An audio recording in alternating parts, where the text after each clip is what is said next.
Okay, what's up, ladies and gents? You see, I've got some lovely night ambiance going on right now because that's what I like. It's actually some kind of night onsen ambiance. Anyway, what I'm here to do today is, well, I'm actually filming this video at night. I thought of doing it in Macho Libre, but then I really had no time because I'm actually going tomorrow to get my new glasses made. I won't be getting my new glasses tomorrow. They're going to be made tomorrow, so we're going to the eye doctor or whatever. You know, the usual shenanigans. Anyway. All that rubbish aside, I'm actually going to teach you how to build the Bastion Pike build that a lot of you guys saw me using. It is a fairly standard Bastion build. There is nothing very different about this, but as I actually mentioned to a lot of people, if you're lazy to read the repeater build, this is actually the repeater build, but with a pike slapped on. Okay, I'm going to show you how it's done. Cold Hell is going to be your weapon of choice. It's from the Urska. Predator Cell, Fortress Cell goes up here. Okay. What I'm going to say is that if you do not like Predator, you can throw in a Berserker Cell instead, or an Adrenaline Cell. You will lose some damage as compared to Predator, but it may suit you better if you don't want to be 100% reliant on Predator for your damage. Okay, just remember that. You have an alternative. It will not be as strong, but you have an alternative, okay? Adrenaline, Berserker, or Predator, up here, your choice. Fortress Cell will be your next cell, and the reason is because Fortress at +3 will give you enough shields. It gives you about 365 thanks to Aegis and Bastion. Okay, so that will help your crits and keep you alive as well. Savage Wellspring will be your special, and your mod will be Munitions Amplifier. A lot of people say, wait, hang on, wouldn't Balanced Spearhead be better? Yes and no.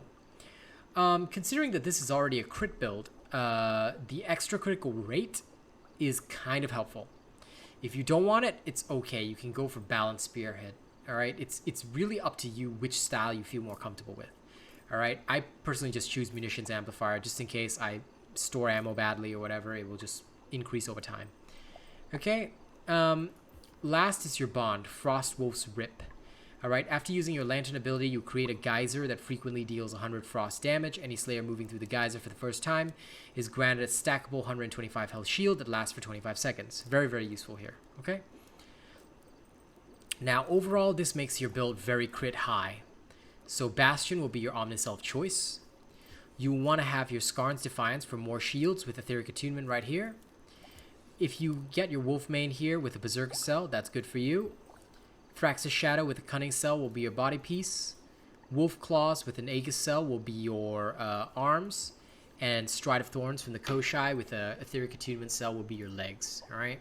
If you don't like Etheric Attunement, you can swap it for Catalyst, okay? If you are a potion user. These are your perks. 6 Aegis for 20% extra shields increase. This couples with the Bastion ability of 15%, giving you a total of 35% increase incoming shields. After you gain 1,000 shields from any source, you ignore the next hit. Very, very useful. And remember, the Aegis pink buff doesn't cause you to lose Predator if you take the hit. Okay? Etheric Attunements for faster Lantern cooldowns, for more spamming of the Frostwolf UE, as well as the Skarn's Defiance. 6 Cunning gives you a baseline 10% critical strike chance. Galvanize. Now, getting 1,000 shields with this build is easy peasy.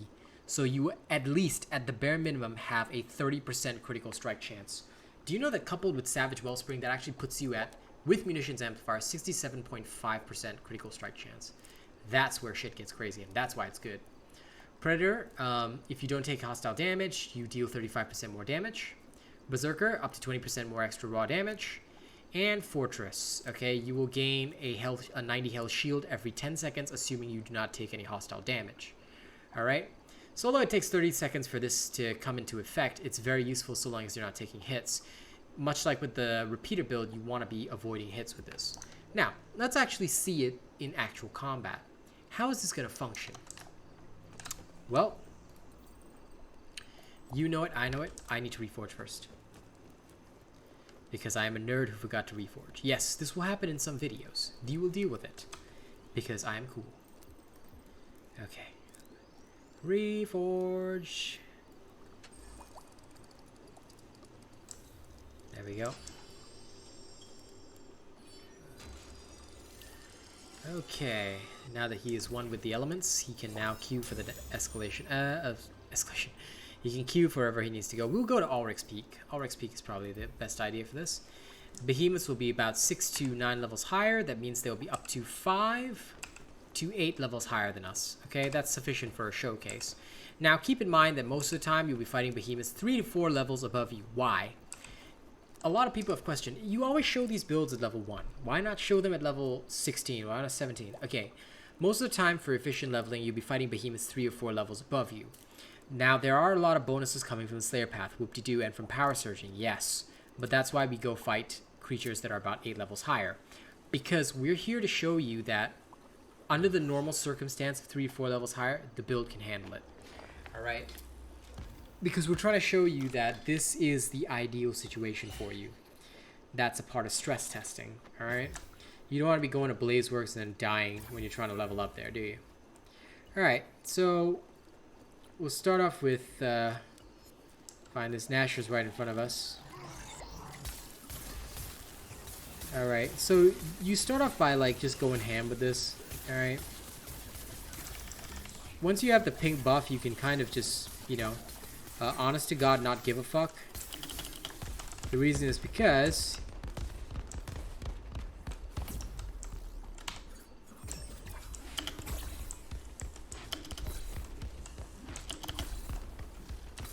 okay, once you're buffed up again and you've got your shields going, that's when you Bastion Slam. You want to do it at the height of your shields because that also gives you the best critical rate on your Bastion Slam, which you want. Keep storing up energy as you fight. Alright. And just feel free to slowly delete this behemoth out of existence. If you take a hit, it's okay. Why? Because you're already close. It's already close to end of life. So you're going to be able to rip into the behemoth like that. Easy squeezy lemon peasy. Okay. Now, we'll go toward the Shrike, which is the next most dangerous creature. 6 levels above us. The 6 levels above us will actually be the equivalent of a behemoth that's about 3 levels above you. So you can expect the fight to be very easy. And that is how it should feel most of the time. If assuming that you're using this correctly. Now, why am I starting off with pokes this time? You might think it's weird. Alright, sometimes with this Bastion build, you can generally start off with poking instead of your spinning. Because guess what? You have plenty of extra power in this build. You do not need to worry too much about... now, I want to use Bastion before my buff, my wounding buff ends. Sometimes if I'm ready for a slam, I will wound first so that I can just get the extra buff of 15% damage on my slam, which helps out even more. Now remember, we've got the Aegis buff, so we just don't give a fuck. We continue to wackadoo the enemy. Knock it down. If you get knocked down in the process, that's okay. You've got plenty of shields to cover your crits, so enjoy those massive crits as you go absolutely ham. Store up your next bit of ammo, and you're good to go. See how easy that was? That is how this build should feel. Alright, so congratulations, ladies and gents. You have now built a Bastion War Pike. Alright, right from the get-go, you will see that it's very strong. You've watched me actually play it on stream. Whether it's on escalations or whatever, you've literally seen me operate it. If you want to see me operate it again, you know, all you have to do is ask. Thank you very much for doing so. I appreciate your viewership. If you want to keep this channel running, don't forget to like, share, and subscribe. If you want to support this channel, you know, you want to keep the lights on, want to keep my family fed, drop a tip, file a link in the description of the video, send super thanks on YouTube, or you can become a channel member and enjoy various perks. Thank you very much for supporting us, and we'll see you all on the next one. Oh, and don't think I forgot. Here is our thank you scene. Come on, move. Move scenes, damn you. Sometimes the encoder takes a while. There we go, there we go. Alright. Here's our Throne of Honor, Puni Puni, OnlyFans, Zakan of G Prestige, Nate the Great Prestige, The Forgotten Prestige, Night Ranger X Prestige, Mashari Al Shahari Prestige, Datorius Venom Prestige, King Prestige, Painomi's Prestige, Logan Schwartz Prestige, and we've got somebody new. Stephen Martin, thank you for becoming prestiged. You'll be added to the list this weekend. February's top supporters are Bravo7910, Alien Frost 80, Zavi Zumaki, Kazmanta My Lovely Girl, Zakan of G, Shroot, I'm a Boxhead, Franz Schubert, Painomi's, Aaron Elrod, Julian Quarles, Nate the Great, and Don't Mind Me. Alright, thank you guys very much for supporting my channel, and we'll see you all on the next one.